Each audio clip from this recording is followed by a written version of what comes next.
আমরা এসেছি এমন দুজন ভাইয়ের সঙ্গে সাক্ষাৎ করতে। দুই ভাই বললে ভুল হবে, দুই নক্ষত্র, রক্তের সম্পর্কে আপন ভাই, মুফতি আব্দুল কাইয়ুম এবং মুফতি আব্দুল মাতিন। মুফতি আব্দুল মাতিন সাহেবের সঙ্গে আমার অনেক আগে থেকেই পরিচয়, কিন্তু আজকের আমরা মুফতি আব্দুল কাইয়ুম সাহেবের সঙ্গে পরিচয় করলাম। এবং এই পরিচয় করতে গিয়ে দুই ভাইকে পাশাপাশি নিয়ে ইন্টারভিউ করার কারণটা হচ্ছে, বাংলার পিছিয়ে পড়া, বঞ্চিত, শোষিত, নিপীড়িত সংখ্যালঘু মুসলিম সমাজ দুই ভাইকে দেখে অনেক কিছু শিখতে পারবে বলেই দুই ভাইকে পাশাপাশি রেখে আজকের এই ইন্টারভিউ। মুফতি আব্দুল মাতিন সাহেব, মুফতি আব্দুল কাইয়ুম সাহেব, দুই ভাই গোটা বসিরহাট এলাকায়, দেগঙ্গা এলাকায়, হাড়োয়া এলাকায় শয়ে শয়ে স্কুল করেছেন, মাদ্রাসা করেছেন। একদিকে মহিলাদের স্কুল, আর একদিকে ছেলেদের স্কুল, বয়স্কদের পড়ার মক্তব, এবং সেই সঙ্গে পত্রিকা চালাচ্ছেন। আমরা সরাসরি দুই ভাইয়ের কাছ থেকে জেনে নেব যে, আমরা প্রথমে আব্দুল কাইয়ুম সাহেবের কাছে জানতে চাইব যে, দুই ভাই একসঙ্গে শিক্ষা আন্দোলনে নেমেছেন কবে থেকে?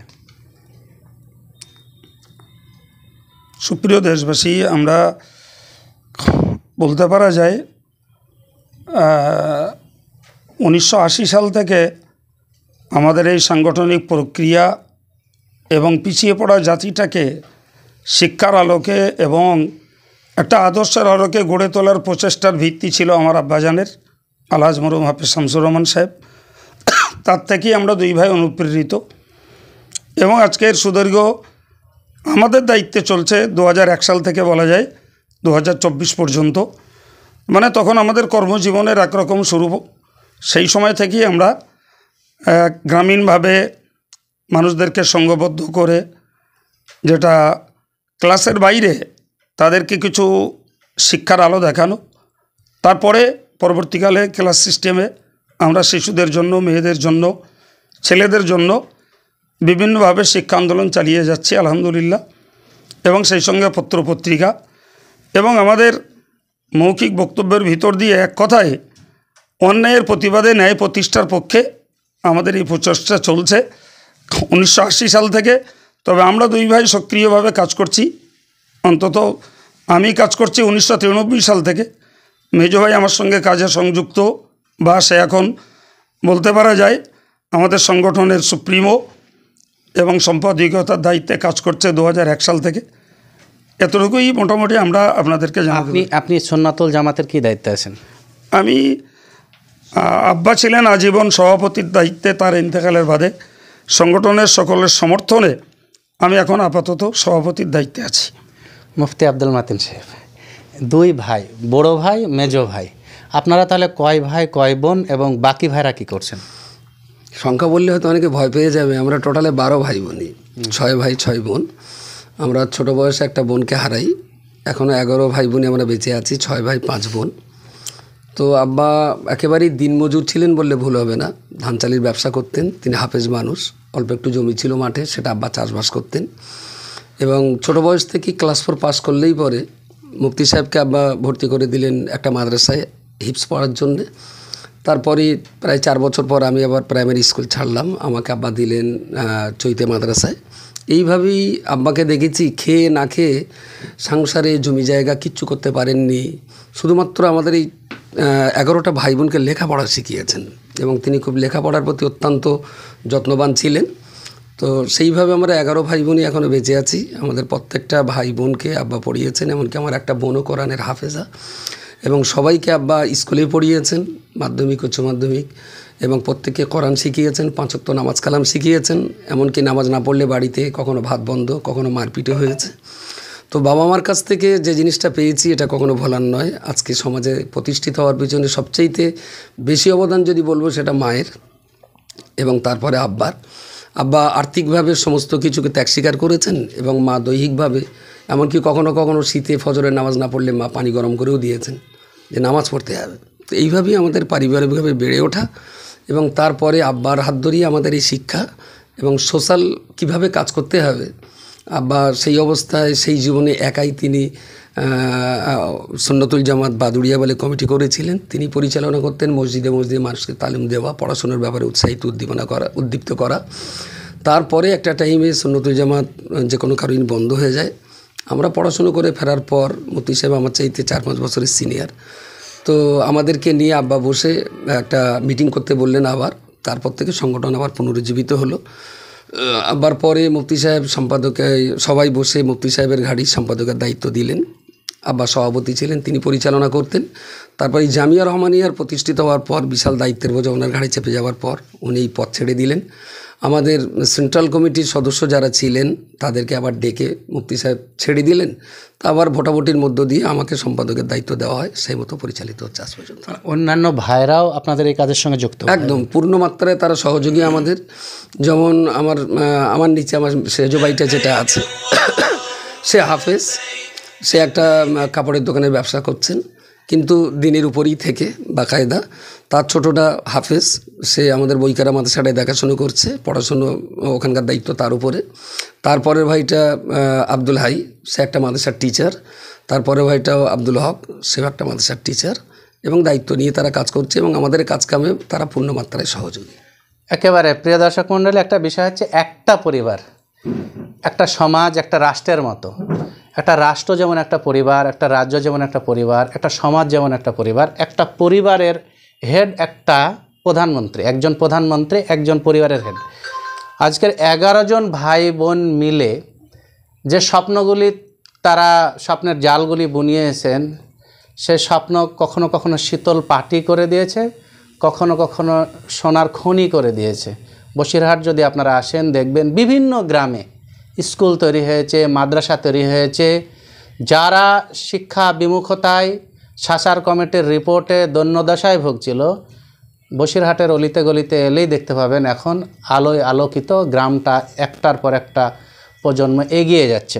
আপনার কাছে জানতে চাইব যে নবী সাল্লাল্লাহু আলাইহি ওয়াসাল্লামের সময়ে মাদ্রাসায় পড়তে হবে, নিজামিয়ায় পড়তে হবে, এই বিষয়টা কিন্তু ছিল না। আর মুফতি আব্দুল মাতিন সাহেব বললেন যে আপনাদের বাবা মা আপনাদেরকে জেনারেল শিক্ষায় শিক্ষিত করেছেন, আবার কোরআনী শিক্ষায় শিক্ষিত করেছেন, ইসলামী শিক্ষায় শিক্ষিত করেছেন। আজকের ভারতবর্ষের মাদ্রাসাগুলিতে তো এই প্যাটার্নই হওয়া উচিত ছিল।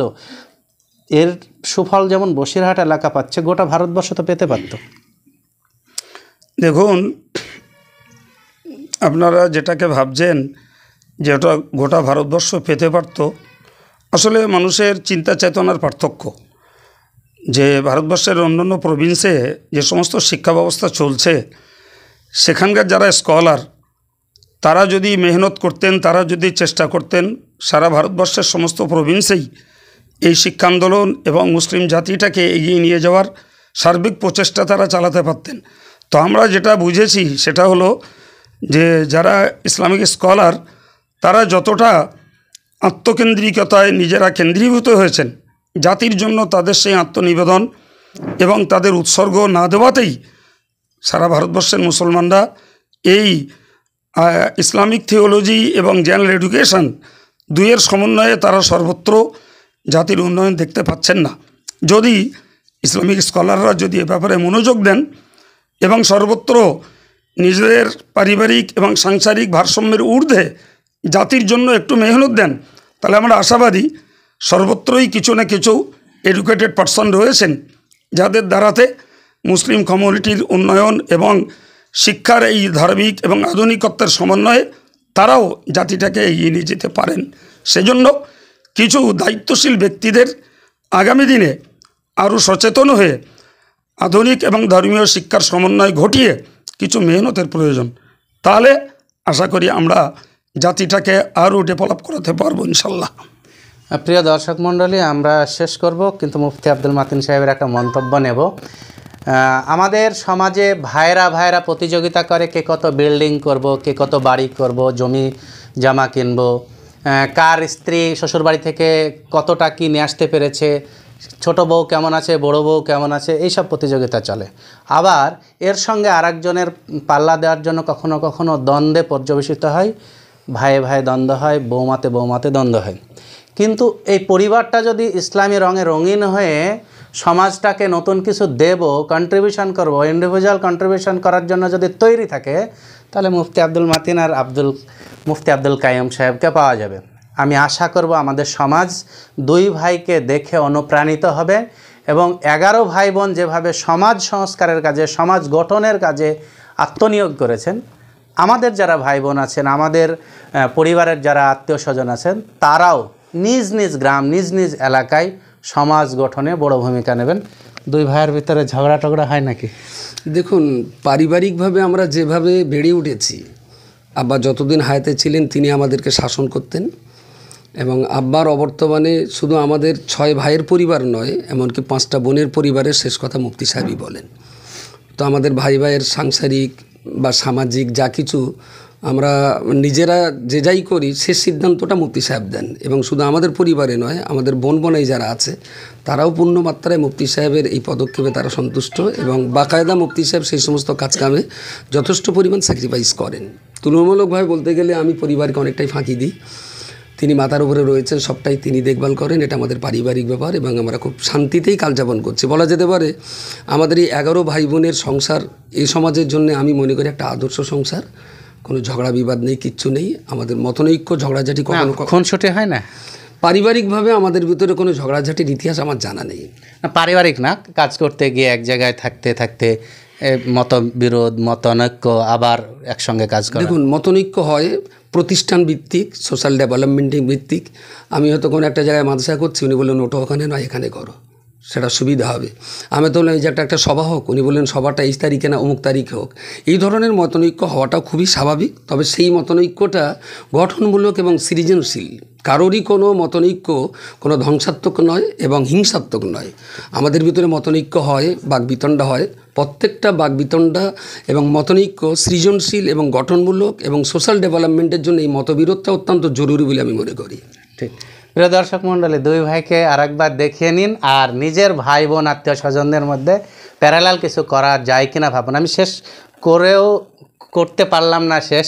আর একটা কোশ্চেন হবে যে 2 ভাই পর্যন্ত ঠিক আছে, 11 ভাই বোন পর্যন্ত ঠিক আছে, আপনার ছেলে মেয়ে তারা কি মানে পরিস্থিতিতে আছে? তারা কি এই জেনারেশনের ধারাবাহিকতাকে বয়ে নিয়ে যাবে? ইনশাল্লাহ আমাদের পরিবারটাকেও আমরা এই ধারাবাহিকতা বজায় রাখার মতন যোগ্যতা সম্পন্ন করার চেষ্টায় আছি। আমার বড় ছেলে হাফেজ মৌলানা মুফতি এবং এখন রানিং বিএ অনার্স পড়ছে। বড় মেয়ে বিএ পাস, মেজো মেয়েও বিএ রানিং, ছোটো মেয়েও উচ্চ মাধ্যমিক। আমাদের অন্যান্য পরিবারের অন্য ভাইদের ভাইপো ভাইজি যারা আছে তারা মিনিমাম উচ্চ মাধ্যমিক এবং সবাই রানিং পড়াশোনার মধ্যেই আছে। ফলে আমরা আশাবাদী যে আমরা যে পথ আমাদের আব্বা দেখিয়ে গেছেন এবং আমরা স্যার ধারাবাহিকতা আলহামদুলিল্লাহ আমরা উন্নত ছাড়া অবনত কিছু করিনি। আমাদের জেনারেশান ইনশাল্লাহ আমাদের এই ধারাবাহিকতা আমরা আল্লাহর কাছে আশাবাদী তারা বহাল রাখতে পারবে ইনশাল্লাহ। মুফতি সাহেব, আমরা ভাই বোনই যেমন মুফতি সাহেবকে লিডার করেছি, আমার যেটা মনে হয় একটা পরিবার, একটা রাষ্ট্র, একটা সমাজ ব্যবস্থা ভেঙে পড়ার পিছনে সবচেয়ে বড় কারণ হলো যে লিডারশিপ। যদি নেতৃত্ব ভালো জায়গায় থাকে তাহলে আমি মনে করি একটা প্রতিষ্ঠান, একটা দেশ বা একটা পরিবার সুন্দর থাকতে পারে। তো মুফতি সাহেব যে লিডারশিপ দিয়ে যান আমাদের ভাই বোনের মধ্য দিয়ে, ঠিক সেই রকমভাবে আমাদের ছেলেপিলে যারা আছে তার আমরা লিডার এখন মুফতি সাহেবের বড় ছেলে আবু সাইদকে করে দিয়েছি। যে আমাদের ছেলে, আমাদের মেয়েরা, আমাদের ভাগনা ভাগ্নি, ভাইপো ভাইজি, ওদের ভিতরে যদি কোনো ঝগড়াঝাটি হয় তার নেতৃত্ব দেবে আবু সাইদ এবং ওর কথাই পরিবারের সবাই মেনে নিতে বাধ্য থাকবে। তো এটা আমার বারবার মনে হয় একটা যোগ্য নেতৃত্বের অভাবে একটা রাষ্ট্র ধ্বংস হতে পারে, একটা পরিবারও ধ্বংস হতে পারে, একটা সমাজও ধ্বংস হতে পারে।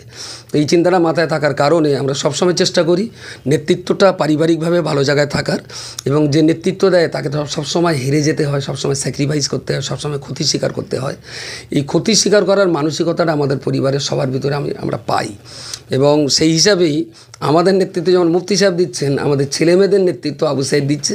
বিধায় আমরা আশা করতে পারি আমাদের পড়াশোনা সবই মুফতি সাহেব যেমনটা বললেন, সব পরিবারের একই অবস্থা, একইভাবেই সবাই পড়াশোনা নিয়ে ব্যস্ত। এবং আমার ছোটো বোন যে কোরআনের হাফেজা, ওর বাচ্চাটা আল্লাহর দরবারে লাখ লাখ শুকরিয়া, আমাদের বংশ নয় আমাদের দেশের গর্ব মনে করি আমি। ও কোরআনের হাফেজ এবং ইতিমধ্যে কোরআন কম্পিটিশানে বহু জায়গায়, কত বয়স হবে ওর, হার্ডলি বোধহয় 12 বছর বয়স, কোরআন তেলাওয়াতের কম্পিটিশানে বহু জায়গায় ও পুরস্কৃত হয়েছে। এবং আমাদের একটা ভাগনা, আমার সেজ বোনের ছেলে কারি আসাহাবুল হক, সে এখন কেরাত কম্পিটিশানে, বাংলার ভিতরে বলবো না, ভারতব্যাপী, কারণ দিল্লির কম্পিটিশানেও সে ফার্স্ট হয়ে এসছে এবং ভারতবর্ষের বহু কম্পিটিশানে সে ফার্স্ট হয়েছে।